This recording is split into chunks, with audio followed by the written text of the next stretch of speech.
Pemirsa, pelarangan ibadah yang dialami jemaat Gereja Kristen Kemah Daud di Bandar Lampung dilaporkan ke Polda Lampung. Laporan dilakukan sejumlah elemen masyarakat yang tergabung dalam aliansi kebebasan beragama dan berkeyakinan. Laporan pelarangan ibadah gereja dilakukan oleh Aliansi Kebebasan Beragama dan Berkeyakinan AKBB Lampung Rabu siang sebagai sikap keprihatinan terhadap tindakan oknum Ketua RT yang secara paksa menghentikan dan membubarkan ibadah jemaat Gereja Kristen Kemah Daud pada hari Minggu 19 Februari lalu. Aliansi Kebebasan Beragama menuntut dua hal, yakni meminta Polda mengusut tuntas dan menindak tegas oknum intoleransi, khususnya pada peristiwa pembubaran ibadah GKKD Bandar Lampung. Selain melapor ke Polda Lampung, Aliansi Kebebasan Beragama dan Berkeyakinan juga mendorong pemerintah mencabut SKB 2 Menteri tentang izin mendirikan bangunan ibadah.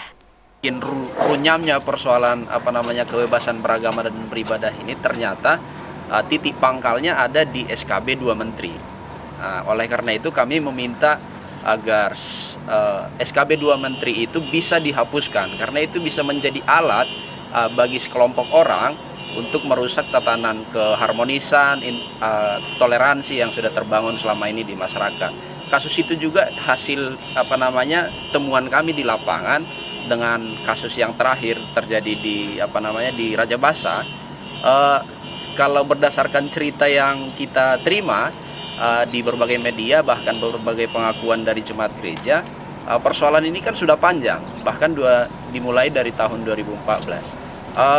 Artinya bukan semata-mata persoalan izin sebetulnya kasusnya, tapi adalah ada sikap yang sentimen atau kurang menerima, intoleran gitu ya. Direktur LBH Bandar Lampung Sumaindra Jarwadi menyatakan pelanggaran ibadah gereja merupakan buah dari SKB 2 Menteri tahun 2006 terkait izin mendirikan rumah ibadah. SKB 2 Menteri menjadi muara persoalan diskriminasi bagi warga negara dalam menjalankan ibadah. Persoalan ini berbuntut pada terhambatnya pembangunan rumah ibadah.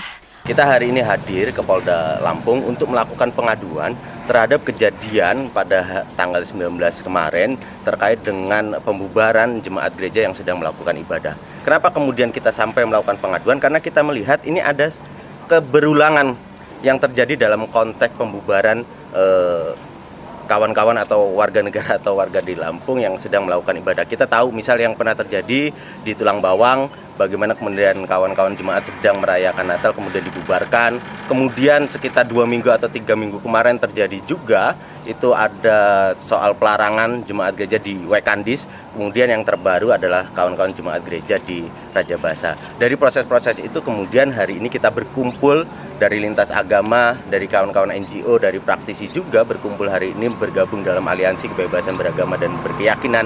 Kolisa Sahara, Sigar TV, melaporkan.